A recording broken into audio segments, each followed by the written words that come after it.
दो बहनें लेखक प्रेमचंद।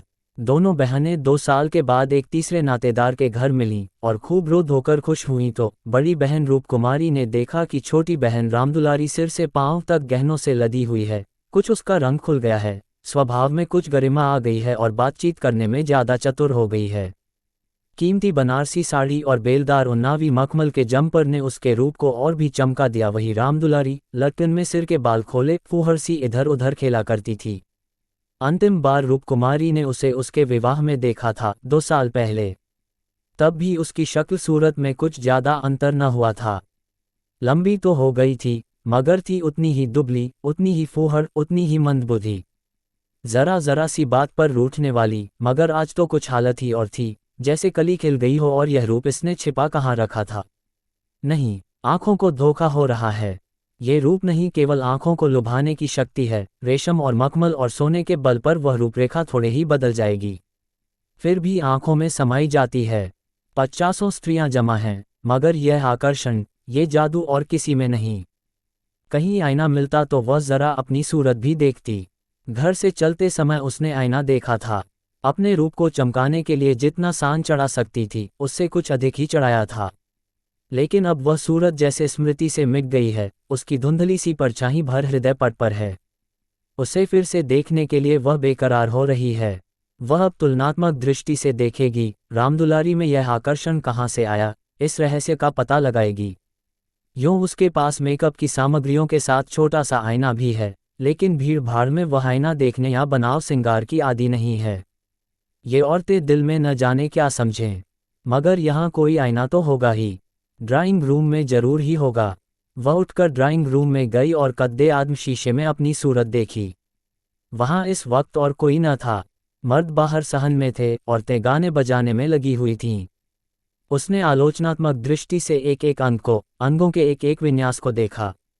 उसका अंग विन्यास, उसकी मुख छवि निष्कलंक है, मगर वह ताजगी, वह मादकता, वह माधुर्य नहीं है।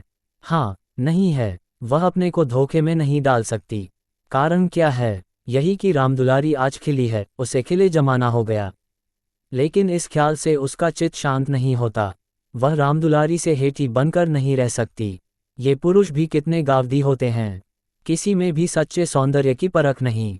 इन्हें तो जवानी और चंचलता और हाव भाव चाहिए, आंखें रखकर भी अंधे बनते हैं। भला इन बातों का आपसे क्या संबंध? ये तो उम्र के तमाशे हैं। असली रूप तो वह है जो समय की परवाह न करे। उसके कपड़ों में रामदुलारी को खड़ा कर दो, फिर देखो ये सारा जादू कहाँ उड़ जाता है। चुड़ैल सी नजर आए, मगर इन अंधों को कौन समझाए। मगर रामदुलारी के घरवाले तो इतने संपन्न न थे। विवाह में जो जोड़े और गहने आए थे वे तो बहुत ही निराशाजनक थे। खुशहाली का दूसरा कोई सामान भी न था। इसके ससुर एक रियासत के मुख्ताराम थे और दूल्हा कॉलेज में पढ़ता था। इस 2 साल में कहाँ से यह हुन बरस गया, कौन जाने। गहने कहीं से मांग लाए हो, कपड़े भी मांगे हो सकते हैं। कुछ औरतों को अपनी हैसियत बढ़ाकर दिखाने की लत होती है, तो वह स्वांग रामदुलारी को मुबारक रहे। मैं जैसी हूँ वैसी अच्छी हूँ। प्रदर्शन का ये रोग कितना बढ़ता जाता है। घर में रोटियों का ठिकाना नहीं है। मर्द 25 से 30 रुपये पर कलम घिस रहा है, लेकिन देवी जी घर से निकलेंगी तो इस तरह बन ठन कर मानो कहीं की राजकुमारी हैं।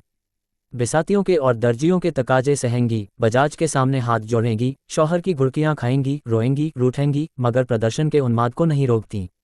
घरवाले भी सोचते होंगे कितनी छिछोरी तबीयत है इसकी, मगर यहाँ तो देवी जी ने बेहयाई पर कमर बांध ली है। कोई कितना ही हंसे, बेहया की बला दूर। उन्हें तो बस यही धुन सवार है कि जिधर से निकल जाएं, उधर लोग हृदय पर हाथ रखकर रह जाएं। रामदुलारी ने जरूर किसी से गहने और जेवर मांग लिए, बेशर्म जो है। उसके चेहरे पर आत्मसम्मान की लाली दौड़ गई। न सही उसके पास जेवर और कपड़े, उसे किसी के सामने लज्जित तो नहीं होना पड़ता, किसी से मुंह तो नहीं चुराना पड़ता। 1-1 लाख के तो उसके 2 लड़के हैं। भगवान उन्हें चिरायु करे, वह इसी में खुश है। खुद अच्छा पहन लेने और अच्छा खा लेने से जीवन का उद्देश्य नहीं पूरा हो जाता। उसके घरवाले गरीब हैं, पर उनकी इज्जत तो है, किसी का गला तो नहीं दबाते, किसी का शाप तो नहीं लेते। इस तरह अपने मन को ढाढ़स देकर वह फिर बरामदे में आई तो रामदुलारी ने जैसे उसे दया की आंखों से देखकर कहा, जीजाजी की कुछ तरक्की वर्की हुई कि नहीं बहन, या अभी तक वही 75 रुपये पर कलम घिस रहे हैं। रूपकुमारी की देह में आग सी लग गई। ओफो वे दिमाग, मानो इसका पति लाठ ही तो है। अकड़ का बोली तरक्की क्यों नहीं हुई। अब 100 के ग्रेड में हैं। आजकल ये भी गनीमत है, नहीं अच्छे आजकल ये भी गनीमत है, मैं अच्छे अच्छे एमए पासों को देखती हूँ कि कोई टके को नहीं पूछता। तेरा शौहर तो अब बीए में होगा।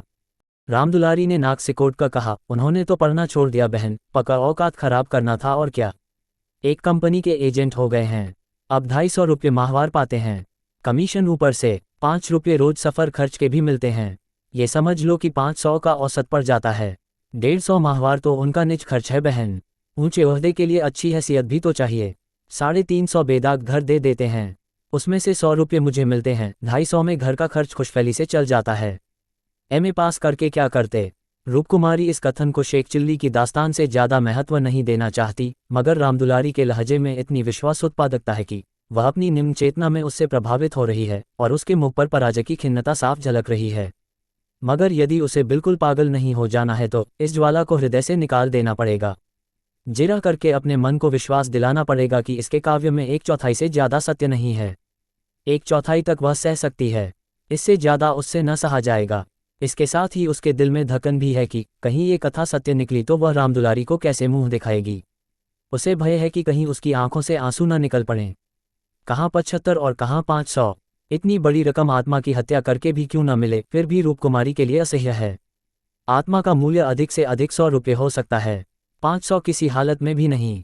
उसने परिहास के भाव से पूछा, जब एजेंटी में इतना वेतन और भत्ता मिलता है तो ये सारे कॉलेज बंद क्यों नहीं हो जाते।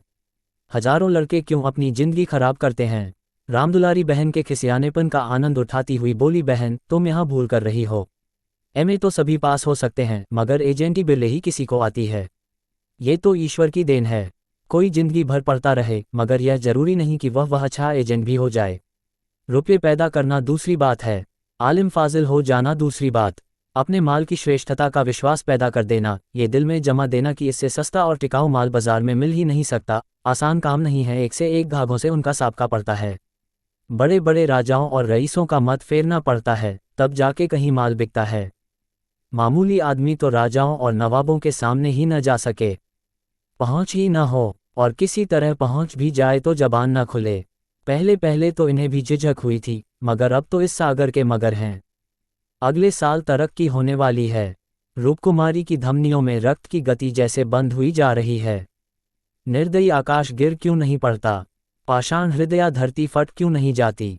ये कहाँ का न्याय है कि रूपकुमारी जो रूपवती है, तमीज़दार है, सुघड़ है, पति पर जान देती है, बच्चों को प्राणों से ज़्यादा चाहती है, थोड़े में गृहस्थी को इतने अच्छे ढंग से चलाती है, उसकी तो ये दुर्गति। और यह घमंडिन, बदतमीज, विलासिनी, चंचल, मुंहफट छोकरी, जो अभी तक सिर खोले घूमा करती थी, रानी बन जाए। मगर उसे अब भी कुछ आशा बाकी थी। शायद आगे चलकर उसके चित्त की शांति का कोई मार्ग निकल आए। उसी परिहास के स्वर में बोली, तब तो शायद 1000 मिलने लगें। 1000 तो नहीं, पर 600 में संदेह नहीं। कोई आंखों का अंधा मालिक फंस गया होगा। व्यापारी आंखों के अंधे नहीं होते दीदी, उनकी आंखें हमारी तुम्हारी आंखों से कहीं तेज होती हैं। जब तुम उन्हें 6000 कमा कर दो तब कहीं 600 मिलें। जो सारी दुनिया को चराए उसे कौन बेवकूफ़ बनाएगा। परिहास से काम न चलते देखकर रूपकुमारी ने अपमान का अस्त्र निकाला, मैं तो इसे बहुत अच्छा पेशा नहीं समझती। सारे दिन झूठ के तू मार बांधो, ये तो ठग विद्या है। रामदुलारी जोर से हंसी। बहन पर उसने पूरी विजय पाई थी। इस तरह तो जितने वकील बैरिस्टर हैं सभी ठग विद्या करते हैं। अपने मुवक्किल के फ़ायदे के लिए उन्हें क्या नहीं करना पड़ता, झूठी शहादतें तक बनानी पड़ती हैं। मगर उन्हीं वकीलों और बैरिस्टरों को हम अपना लीडर कहते हैं, उन्हें अपनी कौमी सभाओं का प्रधान बनाते हैं, उनकी गाड़ियां खींचते हैं, उन पर फूलों और अशरफियों की वर्षा करते हैं, उनके नाम से सड़कें, प्रतिमाएं और संस्थाएं बनाते हैं। आजकल दुनिया पैसा देखती है। आजकल ही क्यों, हमेशा से धन की यही महिमा रही है। पैसे कैसे आएं यह कोई नहीं देखता। जो पैसे वाला है उसी की पूजा होती है। जो अभागे हैं, अयोग्य हैं या भीरू हैं, वे आत्मा और सदाचार की दुहाई देकर अपने आंसू पोंछते हैं। नहीं, आत्मा और सदाचार को कौन पूछता है। रूपकुमारी खामोश हो गई। अब उसे यह सत्य उसकी सारी वेदनाओं के साथ स्वीकार करना पड़ेगा कि रामदुलारी सबसे ज्यादा भाग्यवान है। इससे अब त्राण नहीं। परिहास या अनादर से वह अपनी तंगदिली का प्रमाण देने के सिवा और क्या पाएगी। उसे किसी बहाने से रामदुलारी के घर जाकर असलियत की छानबीन करनी पड़ेगी। अगर रामदुलारी वास्तव में लक्ष्मी का वरदान पा गई है तो रूपकुमारी अपनी किस्मत थोंक कर बैठ रहेगी।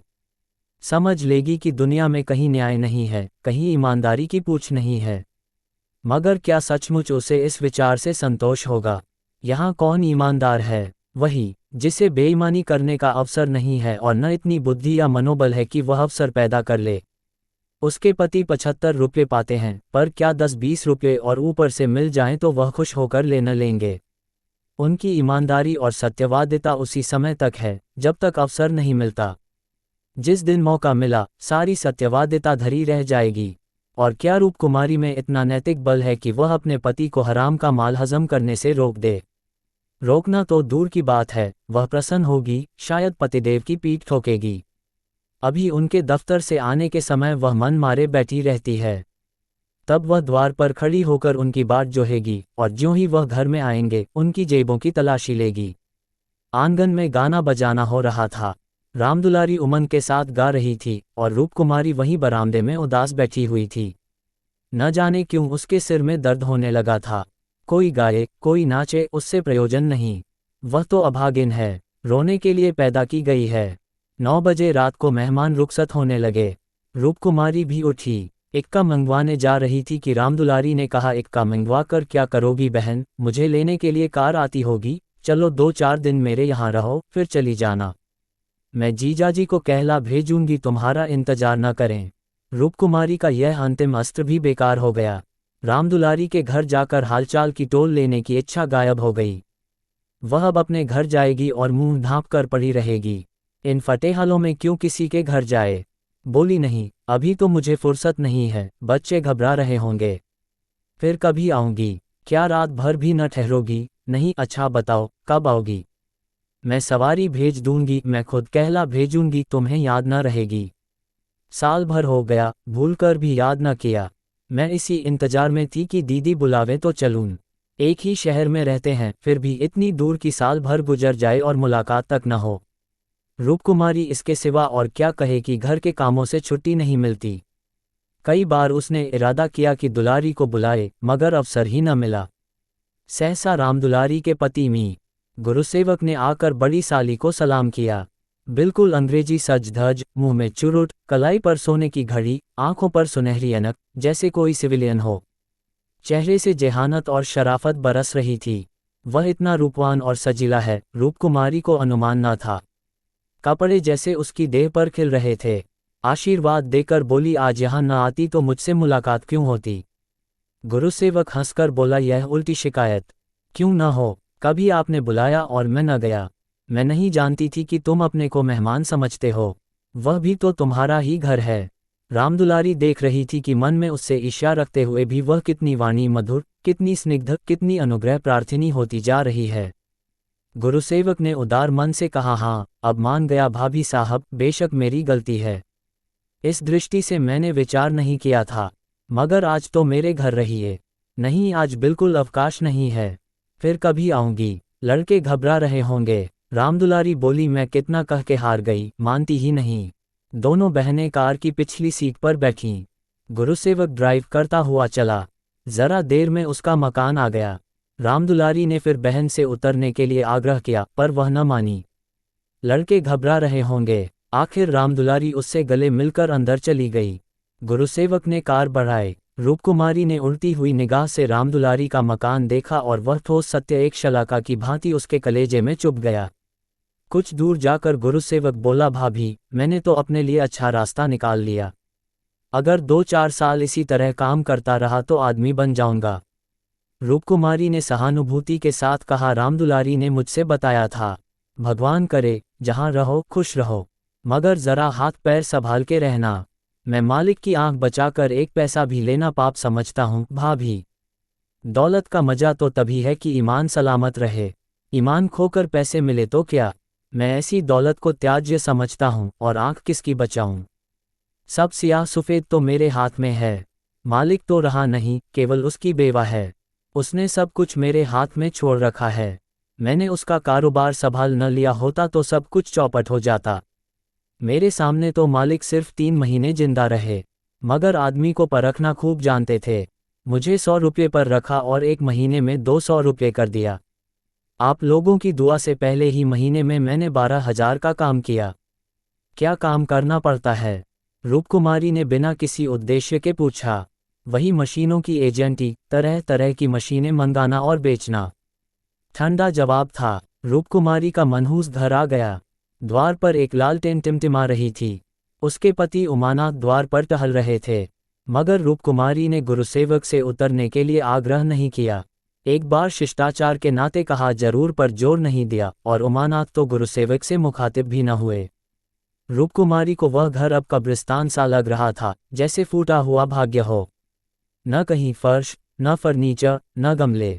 2-4 टूटी टाटी तिपैयां, एक लंगड़ी मेज, 4-5 पुरानी पुरानी खाटें, यही उस घर की बिसात थी। आज सुबह तक रूपकुमारी इसी घर में खुश थी, लेकिन अब ये घर उसे काटे खा रहा है। लड़के अम्मा अम्मा करके दौड़े, मगर उसने दोनों को झिक दिया। उसके सिर में दर्द है, वह किसी से न बोलेगी, कोई उसे न छेड़े। अभी घर में खाना नहीं पका। पकाता कौन? लड़कों ने तो दूध पी लिया है, किंतु उमानाथ ने कुछ नहीं खाया। इसी इंतजार में थे कि रूपकुमारी आए तो पकाए, पर रूपकुमारी के सिर में दर्द है। मजबूर होकर बाजार से पूरियां लानी पड़ेंगी।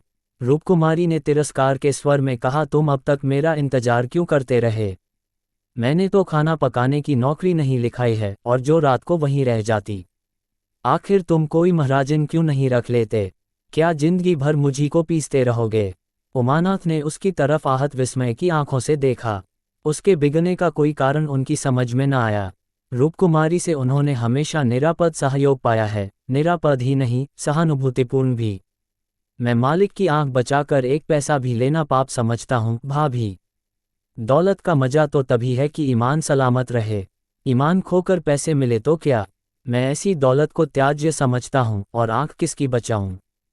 सब सियाह सुफेद तो मेरे हाथ में है। मालिक तो रहा नहीं, केवल उसकी बेवा है। उसने सब कुछ मेरे हाथ में छोड़ रखा है। मैंने उसका कारोबार संभाल न लिया होता तो सब कुछ चौपट हो जाता। मेरे सामने तो मालिक सिर्फ 3 महीने जिंदा रहे, मगर आदमी को परखना खूब जानते थे। मुझे 100 रुपये पर रखा और 1 महीने में 200 रुपये कर दिया। आप लोगों की दुआ से पहले ही महीने में मैंने 12,000 का काम किया। क्या काम करना पड़ता है? रूपकुमारी ने बिना किसी उद्देश्य के पूछा। वही मशीनों की एजेंटी, तरह तरह की मशीनें मंगाना और बेचना। ठंडा जवाब था। रूपकुमारी का मनहूस घर आ गया। द्वार पर एक लालटेन टिमटिमा रही थी। उसके पति उमानाथ द्वार पर टहल रहे थे, मगर रूपकुमारी ने गुरुसेवक से उतरने के लिए आग्रह नहीं किया। एक बार शिष्टाचार के नाते कहा जरूर पर जोर नहीं दिया, और उमानाथ तो गुरुसेवक से मुखातिब भी न हुए। रूपकुमारी को वह घर अब कब्रिस्तान सा लग रहा था, जैसे फूटा हुआ भाग्य हो। न कहीं फर्श, न फर्नीचर, न गमले। 2-4 टूटी टाटी तिपैयां, एक लंगड़ी मेज, 4-5 पुरानी पुरानी खाटें, यही उस घर की बिसात थी। आज सुबह तक रूपकुमारी इसी घर में खुश थी, लेकिन अब ये घर उसे काटे खा रहा है। लड़के अम्मा अम्मा करके दौड़े, मगर उसने दोनों को झिक दिया।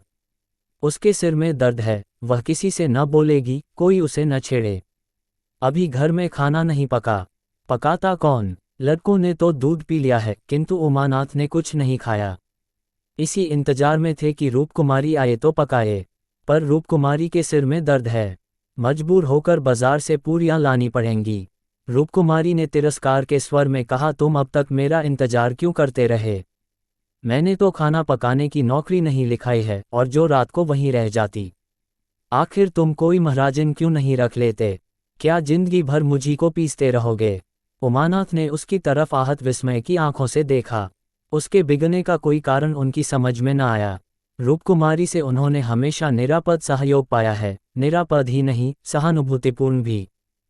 उन्होंने कई बार उससे महाराजन रख लेने का प्रस्ताव खुद किया था, पर उसने बराबर यही जवाब दिया कि आखिर में बैठे बैठे क्या करूंगी? 4-5 रुपये का खर्च बढ़ाने से क्या फ़ायदा? ये पैसे तो बच्चों के मक्खन में खर्च होते हैं। और आज वह इतनी निर्ममता से उलाहना दे रही है, जैसे गुस्से में भरी हो। अपनी सफाई देते हुए बोले, महाराजन रखने के लिए तो मैंने खुद तुमसे कई बार कहा, तो लाकर रख क्यों न दिया? मैं उसे निकाल देती तो कहते। हाँ, ये गलती हुई। तुमने कभी सच्चे दिल से नहीं कहा। रूपकुमारी ने और भी प्रचंड होकर कहा, तुमने केवल मेरा मन लेने के लिए कहा।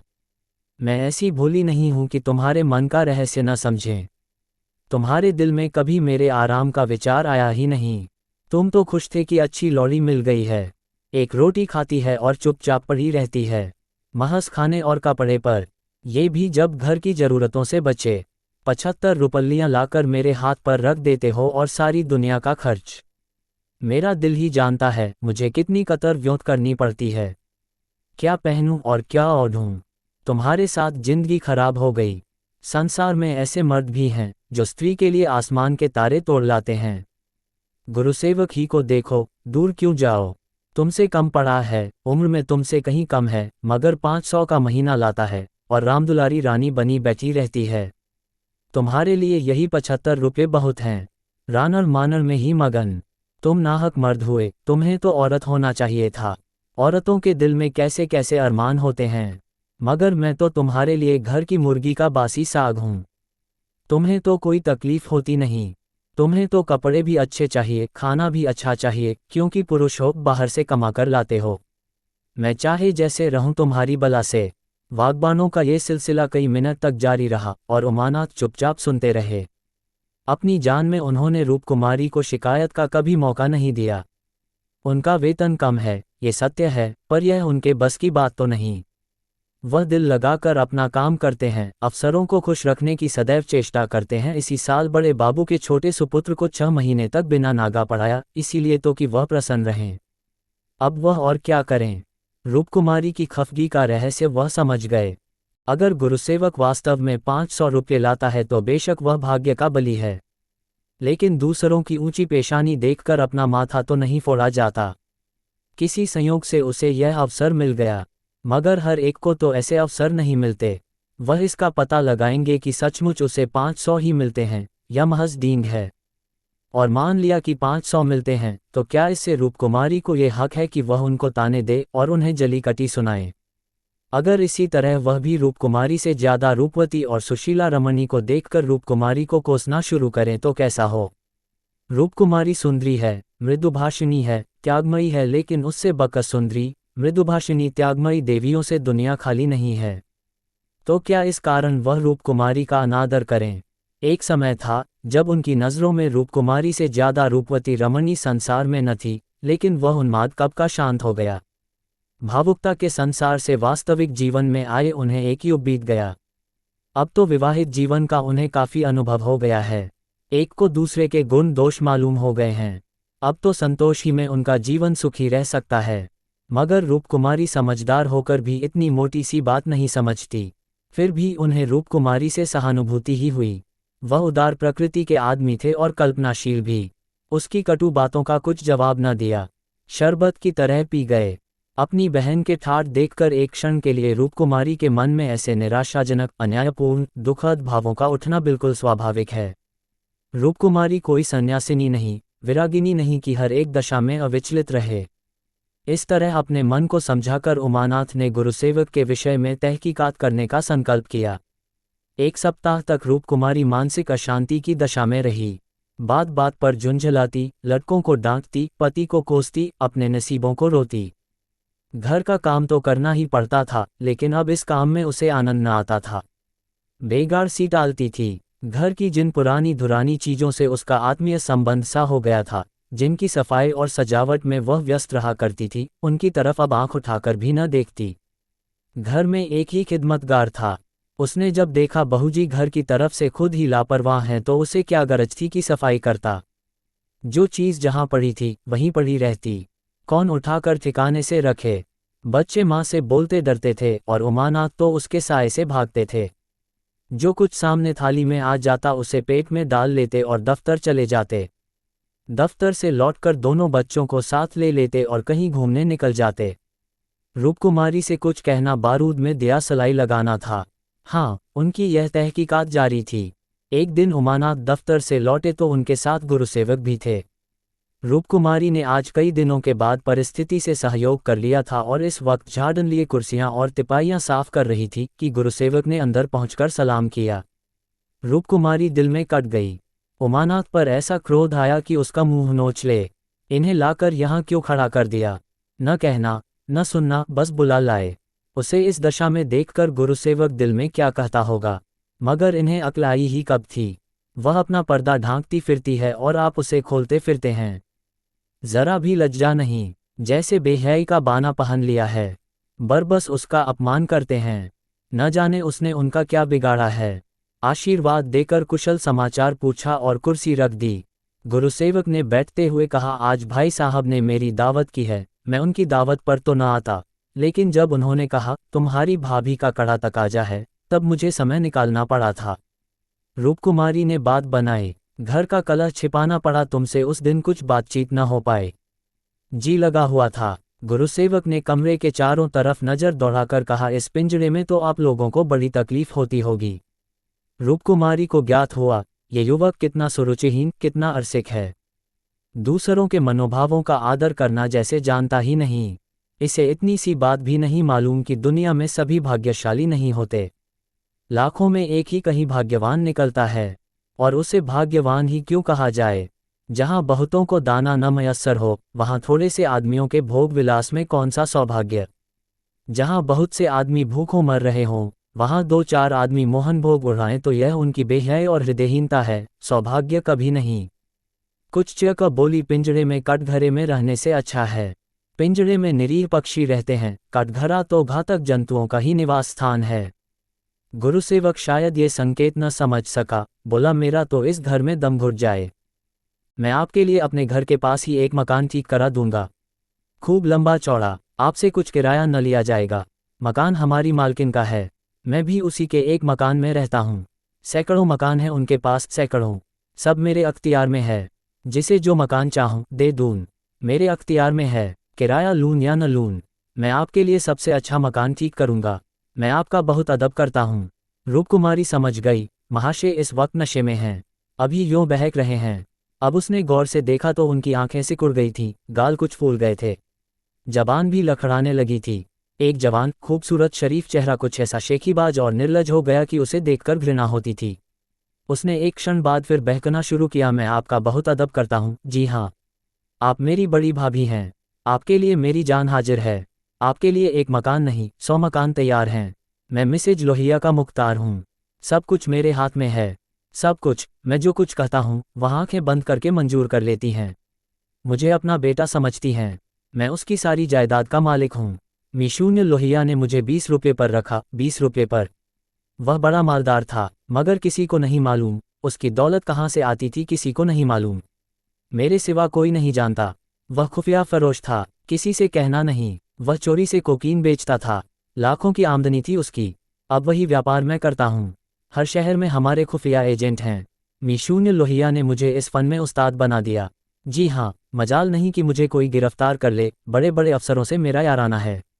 उनके मुंह में नोटों के पुलिंदे धूंस ठूंस कर उनकी आवाज़ बंद कर देता हूँ, कोई चू नहीं कर सकता। दिन दहाड़े बेचता हूँ, हिसाब में लिखता हूँ, 1000 रिश्वत दी, देता हूँ 500, बाकी यारों का है। बेदरेग रुपये आते हैं और बेदरेग खर्च करता हूँ। बुढ़िया को तो राम नाम से मतलब है, 70 चूहे खा के अब हज करने चली है। कोई मेरा हाथ पकड़ने वाला नहीं, कोई बोलने वाला नहीं। जेब से नोटों का एक बंडल निकालकर, यह आपके चरणों की भेंट है। मुझे दुआ दीजिए कि इसी शान से जिंदगी कट जाए। जो आत्मा और सदाचार के उपासक हैं उन्हें कुबेर लाते मारता है, लक्ष्मी उनको पकड़ती है जो उसके लिए अपना दीन और ईमान सब कुछ छोड़ने को तैयार हैं। मुझे बुरा न कहिए, मैं कौन मालदार हूँ, जितने धनी हैं वे सब के सब लुटेरे हैं, पक्के लुटेरे, डाकू। कल मेरे पास रुपए हो जाएं और मैं एक धर्मशाला बनवा दूँ, फिर देखिए मेरी कितनी वाह वाह होती है। कौन पूछता है मुझे दौलत कहाँ से मिली, जिस महात्मा को कहिए बुलाकर उससे प्रशंसा करवा लूँ।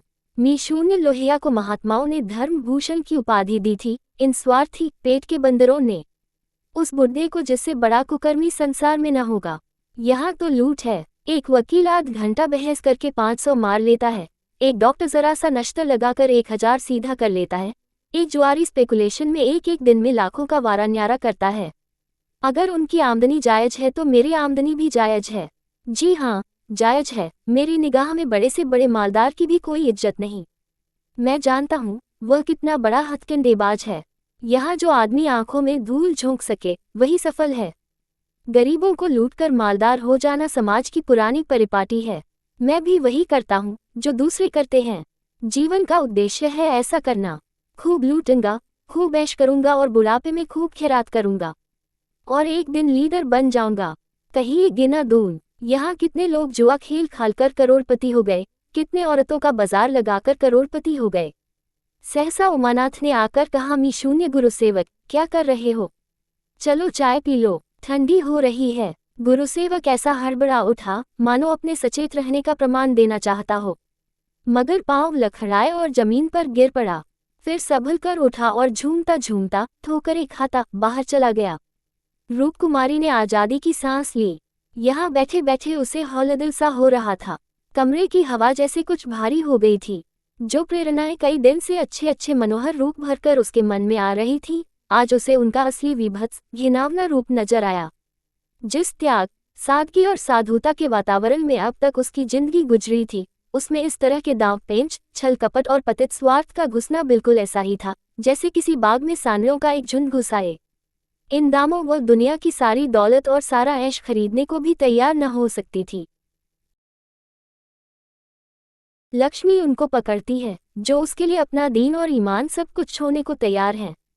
मुझे बुरा न कहिए, मैं कौन मालदार हूँ। जितने धनी हैं वे सब के सब लुटेरे हैं, पक्के लुटेरे, डाकू। कल मेरे पास रुपए हो जाएं और मैं एक धर्मशाला बनवा दूं, फिर देखिए मेरी कितनी वाह वाह होती है। कौन पूछता है मुझे दौलत कहाँ से मिली? जिस महात्मा को कहिए बुलाकर उससे प्रशंसा करवा लूं। मी शून्य लोहिया को महात्माओं ने धर्म भूषण की उपाधि दी थी, इन स्वार्थी पेट के बंदरों ने। उस बुड्ढे को जिससे बड़ा कुकर्मी संसार में न होगा। यहाँ तो लूट है। एक वकील आध घंटा बहस करके 500 मार लेता है, एक डॉक्टर जरा सा नश्तर लगाकर 1000 सीधा कर लेता है, एक जुआरी स्पेकुलेशन में एक एक दिन में लाखों का वारा न्यारा करता है। अगर उनकी आमदनी जायज है तो मेरी आमदनी भी जायज है। जी हाँ, जायज है। मेरी निगाह में बड़े से बड़े मालदार की भी कोई इज्जत नहीं। मैं जानता हूँ वह कितना बड़ा हथकंडेबाज है। यहाँ जो आदमी आंखों में धूल झोंक सके वही सफल है। गरीबों को लूटकर मालदार हो जाना समाज की पुरानी परिपाटी है। मैं भी वही करता हूँ जो दूसरे करते हैं। जीवन का उद्देश्य है ऐसा करना। खूब लूटूंगा, खूब ऐश करूंगा और बुढ़ापे में खूब खैरात करूंगा, और एक दिन लीडर बन जाऊंगा। कहिए गिना दून, यहाँ कितने लोग जुआ खेल खालकर करोड़पति हो गए, कितने औरतों का बाजार लगाकर करोड़पति हो गए। सहसा उमानाथ ने आकर कहा, मी शून्य गुरुसेवक, क्या कर रहे हो? चलो चाय पी लो, ठंडी हो रही है। गुरुसेवक ऐसा हड़बड़ा उठा मानो अपने सचेत रहने का प्रमाण देना चाहता हो, मगर पांव लखड़ाए और जमीन पर गिर पड़ा। फिर संभल कर उठा और झूमता झूमता ठोकरें खाता बाहर चला गया।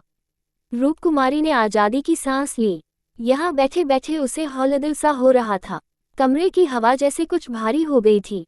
जो प्रेरणाएं कई दिन से अच्छे अच्छे मनोहर रूप भरकर उसके मन में आ रही थी, आज उसे उनका असली विभत्स घिनौना रूप नजर आया। जिस त्याग, सादगी और साधुता के वातावरण में अब तक उसकी जिंदगी गुजरी थी, उसमें इस तरह के दांव पेंच, छल कपट और पतित स्वार्थ का घुसना बिल्कुल ऐसा ही था जैसे किसी बाग में सांडों का एक झुंड घुस आए। इन दामों वो दुनिया की सारी दौलत और सारा ऐश खरीदने को भी तैयार न हो सकती थी। नहीं, अब रामदुलारी के भाग्य से अपने भाग्य का बदला न करेगी। वह अपने हाल में खुश है। रामदुलारी पर उसे दया आई, जो भोग विलास की धुन और अमीर कहलाने के मोह में अपनी आत्मा का सर्वनाश कर रही है। मगर वह बेचारी भी क्या करे, और गुरुसेवक का भी क्या दोष है। जिस समाज में दौलत पुजती है, जहां मनुष्य का मोल उसके बैंक अकाउंट और टीम टाम से आंका जाता है, जहां पग पग पर प्रलोभनों का जाल बिछा हुआ है और समाज की कुव्यवस्था आदमी में ईर्ष्या, द्वेष, अपहरण और नीचता के भावों को उकसाती और उभारती रहती है, गुरुसेवक और रामदुलारी उस जाल में फंस जाएं, उस प्रवाह में बह जाएं तो कोई अचरज नहीं। उसी वक्त उमानाथ ने आकर कहा, गुरुसेवक यहाँ बैठा बैठा क्या बहक रहा था? मैंने तो उसे विदा कर दिया। जी डरता था कहीं पुलिस उसके पीछे न लगी हो, नहीं तो मैं भी गेहूं के साथ घुन की तरह पिस जाऊं। रामकुमारी ने क्षमा प्रार्थी नेत्रों से उन्हें देखकर जवाब दिया। वही अपनी खुफिया फरोशी की डींग मार रहा था। मुझे भी मिसेज लोहिया से मिलने को कह गया। जी नहीं, आप अपनी क्लर्की किए जाए, इसी में हमारा कल्याण है। मगर क्लर्की में वह ऐश कहाँ? क्यों न साल भर की छुट्टी लेकर जरा उस दुनिया की भी सैर करूं। मुझे अब उस ऐश का मोह नहीं रहा। दिल से कहती हो, सच्चे दिल से। उमानाथ 1 मिनट तक चुप रहने के बाद फिर बोले, मैं आकर तुमसे यह वृतांत कहता तो तुम्हें विश्वास आता या नहीं? सच कहना। कभी नहीं, मैं तो कल्पना ही नहीं कर सकती कि अपने स्वार्थ के लिए कोई आदमी दुनिया को विष खिला सकता है। मुझे सारा हाल पुलिस के सब इंस्पेक्टर से मालूम हो गया था। मैंने उसे खूब शराब पिला दी थी कि नशे में बहकेगा जरूर और सब कुछ उगल देगा। ललचता तो तुम्हारा जी भी था। हाँ, ललचता तो था और अब भी ललच रहा है, मगर ऐश करने के लिए जिस हुनर की जरूरत है वह कहाँ से लाऊंगा। ईश्वर न करे वो हुनर तुम में आए। मुझे तो उस बेचारे पर तरस आती है। मालूम नहीं खैरियत से घर पहुंच गया या नहीं। उसकी कार थी, कोई चिंता नहीं। रूपकुमारी एक क्षण जमीन की तरफ ताकती रही, फिर बोली, मुझे दुलारी के घर पहुंचा दो, अभी शायद मैं उसकी कुछ मदद कर सकूं। जिस बाग की वह सैर कर रही है उसके चारों ओर निशाचर घात लगाए बैठे हैं, शायद मैं उसे बचा सकूं। उमानाथ ने देखा, उसकी छवि कितनी दया पुलकित हो उठी है।